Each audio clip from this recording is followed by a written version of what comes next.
Saudara-saudari, Injil kita pada hari ini diambil dari Injil Yohanes bab 8 ayat 1 sampai 11. Sekali peristiwa, Yesus pergi ke Bukit Zaitun, dan pagi-pagi benar ia berada lagi di Bait Allah, dan seluruh rakyat datang kepadanya.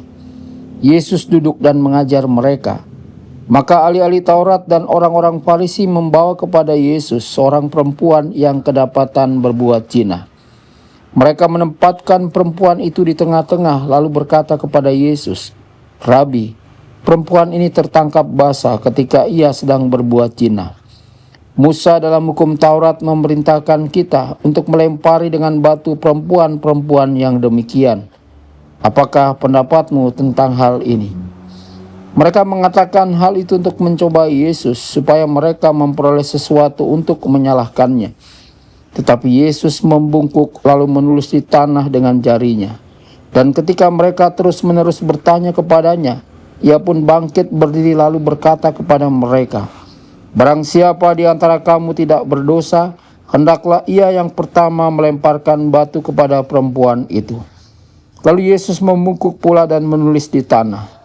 Tetapi setelah mendengar perkataan itu, pergilah mereka seorang demi seorang, mulai dari yang tertua. Akhirnya tinggallah Yesus seorang diri dengan perempuan itu yang tetap di tempatnya. Lalu Yesus bangkit berdiri dan berkata kepadanya, "Hai perempuan, di manakah mereka? Tidak adakah seorang yang menghukum engkau?" Jawabnya, "Tidak ada, Tuhan." Lalu kata Yesus, "Aku pun tidak menghukum engkau. Pergilah dan jangan berbuat dosa lagi mulai dari sekarang." Demikianlah sabda Tuhan. Terpujilah Kristus.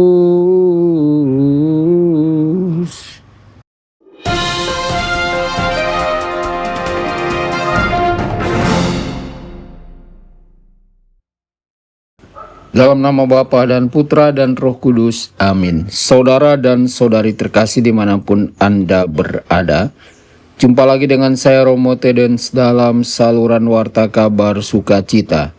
Semoga Anda semua dimanapun berada senantiasa dalam keadaan sehat dan bahagia.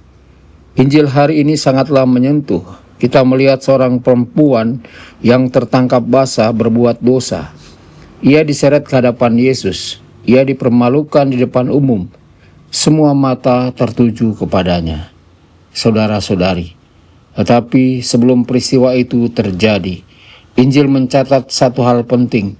Yesus datang dari Bukit Zaitun, artinya ia baru saja berdoa. Yesus tidak langsung terjun dalam keramaian tanpa terlebih dahulu berdoa. Ia mengakar dalam doa sebelum menghadapi persoalan. Ini pelajaran besar bagi kita. Seringkali kita terlalu sibuk bertindak, berbicara, menghakimi, menilai tanpa berdoa lebih dahulu. Akibatnya kita mudah emosi, mudah salah sangka. Yesus menunjukkan urutan yang benar. Doa dahulu, barulah bertindak. Kalau hidup kita berakar dalam doa, keputusan kita akan lebih bijaksana. Kata-kata kita lebih lembut, hati kita lebih tenang. Saudara-saudari, perempuan dituduh berzina. Tetapi anehnya hanya dia yang diseret, padahal jelas ada pasangan dalam dosa itu. Di sini kita melihat ketidakadilan. Seringkali manusia mudah menunjuk kesalahan orang lain, tetapi lupa melihat dirinya sendiri. Yesus tidak langsung membenarkan dosa perempuan itu, tetapi ia juga tidak membiarkan orang banyak merajamnya. Ia berkata, "Barang siapa tidak berdosa, hendaklah ia yang pertama melemparkan batu." Satu persatu mereka pergi. Saudara-saudari, setiap dosa membawa dampak. Tindakan kita mempengaruhi orang lain. Karena itu kita dipanggil untuk hidup dalam kebajikan, bukan hanya demi diri sendiri, tetapi demi komunitas. Bagian paling indah adalah ketika Yesus berkata, "Aku pun tidak menghukum engkau." Betapa lembut hati Tuhan kita. Namun Yesus tidak berhenti di situ. Ia melanjutkan, "Pergilah dan jangan berbuat dosa lagi." Ini penting. Kasih sejati bukan membiarkan orang tetap dalam kesalahan. Kasih sejati mengampuni tetapi juga mengajak untuk berubah. Saudara-saudari, kadang kita salah mengerti belas kasih. Kita berkata, "Siapakah saya untuk menghakimi?" Lalu membiarkan dosa seolah-olah tidak bermasalah. Itu bukan kasih yang benar. Yesus menunjukkan keseimbangan. Ia membenci dosa tetapi mengasihi orangnya. Ia mengampuni tapi juga menantang untuk bertobat. Hari ini kita diajak untuk berakar dalam doa sebelum bertindak, tidak cepat menghakimi orang lain, mengasihi dengan kasih yang benar, kasih yang mengampuni sekaligus menuntun pada pertobatan. Semoga kita pun mengalami belas kasih Tuhan dan setelah diampuni, berani melangkah menuju hidup yang lebih baik. Tuhan Yesus memberkati Anda semua. Sabda Allah adalah kebenaran.